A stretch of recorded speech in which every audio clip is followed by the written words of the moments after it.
Jogging కి వేళాయరా, ప్రకృతిలోకి పయనమవ్వరా. పూర్తి వివరాలకు చదవండి రేపటి సాక్షి హైదరాబాద్ ఎడిషన్. కూటమి ప్రభుత్వ తీరును నిరసిస్తూ విజయవాడలో వాలంటీర్లు క్యాండిల్ ర్యాలీ నిర్వహించారు. శాసన మండలిలో మంత్రి డోలా బాల వీరాంజనేయులు చేసిన వ్యాఖ్యలపై ఆగ్రహాన్ని వ్యక్తం చేస్తున్నారు. ఎన్నికలకు ముందు ప్రగల్భాలు పలికి ఇప్పుడు తమను మోసం చేస్తున్నారని మండిపడ్డారు. ప్రభుత్వం తమకు న్యాయం చేయాలని, లేదంటే ఉద్యమాన్ని ఉధృతం చేస్తామని హెచ్చరించారు వాలంటీర్లు.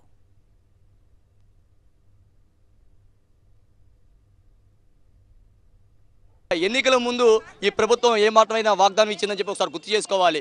ఎన్నికల ముందు ఎలాంటి వాగ్దానం చేశారు? జగన్మోహన్ రెడ్డి మిమ్మల్ని మానస పుత్రిక అని చెప్పుకుంటారు తప్ప మీకేం న్యాయం చేయట్లేదమ్మా.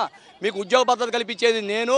ఉద్యోగ భద్రత కల్పించడం పాటు మీకు ఈరోజు రేట్లు పెరిగినాయి. ఆ రేట్లు తగ్గట్టుగా మీకు ఇవ్వాలంటే 10,000 రూపాయలు నేను గౌరవవేతనం పెంచుతానని చెప్పి ఎన్నికల వాగ్దానం బలంగా చెప్పిన చంద్రబాబు నాయుడు గారు, పవన్ కళ్యాణ్ గారు ఎన్నికల కూటమిగా ఏర్పడి అదే ప్రచారం విపరీతంగా కొట్టుకుంటూ మాది గ్యారంటీ అని చెప్పిన మీరు ఈ రోజున ఏం చెబుతున్నారు? ఎన్నికల ముందు ఒక మాట, ఎన్నికల తర్వాత ఇంకో మాట అంటే ఎంతవరకు కరెక్ట్ అని చెప్పేసి ఈ రోజున వాలంటీర్లు చేసిన తరపున మిమ్మల్ని ప్రశ్నిస్తున్నాం.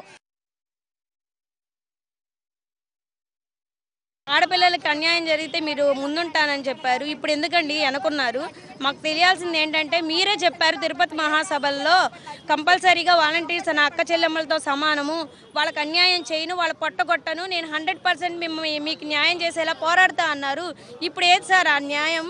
ఎక్కడుంది సార్ న్యాయం? చెప్పండి మీరైనా దయచేసి. ఇంతమందిని రోడ్డు మీద నిలబెట్టారే ఆడపిల్లల్ని, మీకు అనిపించట్లేదా? ఎప్పుడో ఒకసారి ఎవరో అక్కడ ఆడపిల్లల్ని ఏదో అన్నారని చెప్పి మీరు అందరి ముందు చాలాసార్లు మాట్లాడారు కదా.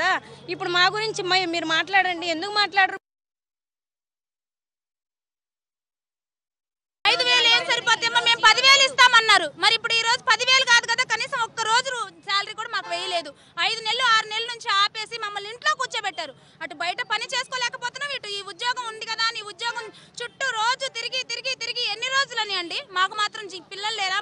మేము ఇంట్లో మాకు అవసరాలు ఉండవా?